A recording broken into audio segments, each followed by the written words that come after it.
Hello বন্ধুরা, তোমরা তো জানো এই ভিডিওটা কি সম্পর্কে, তাই বেশি বকবক না করে তোমাদেরকে বলে দেই, এটা মাইনক্রাফটের সবচেয়ে বেস্ট কপি যেটা তুমি প্লে স্টোরে পাবা। আর আমি তো গরিব মানুষ, তোমরা জানো, তাই আমি এটাই খেলতেছি। এটার নাম হলো ব্লক্সড, মাইনক্রাফটের মতোই প্রায় সেম। তো আমি ভাবছিলাম যে বেশি একটা প্লেয়ার এই গেম খেলে না, কিন্তু এখন দেখি যে অনেক মানুষই এই গেম খেলে, আমার মতো গরিবের অভাব নাই। যাই হোক, তো আজকের ভিডিওতে আমার গোল হচ্ছে ফুল ডায়মন্ডের আর্মার কোনোভাবে বানানো এবং টুলস বানানো।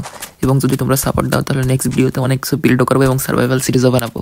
আর সাপোর্ট না দিলে না, এই ভিডিওর লাইক এম হলে একটা লাইক আসলে এই ভিডিওর পার্ট 2 চলে আসবে। আর তোমাদেরকে একটা স্পয়লার দিয়ে রাখি, আমি এখানে অনেক কিছু খুঁজে পেয়েছি, 1000 বছর পুরোনো স্ট্রাকচারও পেয়েছি। অনেক মানুষের যারা আগে এখানে খেলে তাদের বিভিন্ন মেমোরি রেখে চলে গেছে। ভিডিওতে সামনে আমি বলে দেবো কীভাবে মাল্টিপ্লেয়ারে গেমটা একসাথে খেলা যায়। ফার্স্টে আমি র্যান্ডম একটা লবিতে স্পন হই, পরে আমি দেখতে পাই স্পন পয়েন্টে বিভিন্ন প্লেয়ার রয়েছে এবং একটা প্লেয়ার আমাকে মারার চেষ্টা করতেছে। তারা আমি কুকুরের মতো দাবড়ানো করে মারতে পারলাম না। সরি ওই হাজার পলায় চলে গেল।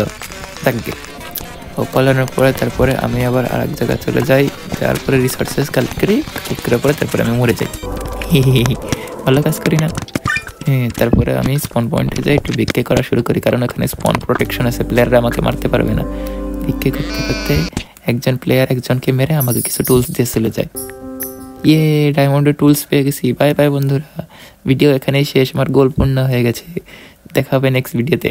মজা করতেছিলাম। যাই হোক, পরে দেখবানি, চলে একটু এক্সপ্লোর করে আসি। আর আমি হলো সিড 777 খেলতেছি। এই লবির নাম 777। তোমরা চাইলেও আমার সাথে খেলতে পারো। ব্লকস ট্যাপটি প্লে স্টোরে পেয়ে যাবার, সকল ফোনেই আছে, একদম প্রায় মাইনক্রাফটের মতোই। আমি স্পন পয়েন্টের ধ্বংসস্তূপ থেকে 10,000 ব্লক দূরে যাওয়ার চেষ্টা করতেছিলাম। যাওয়ার পথে অনেক স্ট্রাকচার দেখেছি, যেমন একটা ক্যাসেল অনেক পুরনো, এবং অনেক দূরে একজনের একটা বেসও পেয়েছি, কিন্তু সব এখন খালি, কেউই নেই। তো দেখা হবে নেক্সট ভিডিওতে। আল্লাহ হাফেজ।